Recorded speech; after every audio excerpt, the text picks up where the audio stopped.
శ్రీమాత్రే నమ. శ్రీ వారాహి నవరాత్రుల విశిష్టత తెలుసుకుందాం.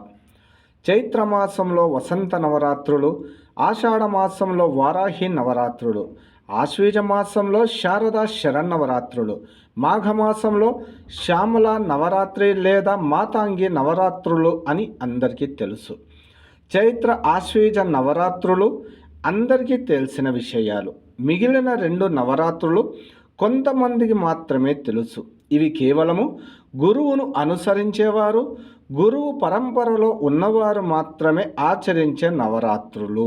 కానీ యథార్థానికి ప్రతి ఒక్కరు వారాహి నవరాత్రులు ఆచరించవచ్చు. దక్షిణ భారతదేశంలో ఈ నవరాత్రులను వారాహి నవరాత్రులుగా జరుపుకుంటారు. ఈ నవరాత్రులను అందరూ అమ్మవారిని ఆరాధించవచ్చు.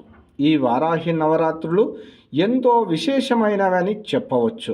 యథాశక్తి అమ్మవారిని ఈ 9 రోజుల పాటు భక్తి శ్రద్ధలతో ఆరాధిస్తే అమ్మవారి అనుగ్రహం తప్పక కలుగుతుంది.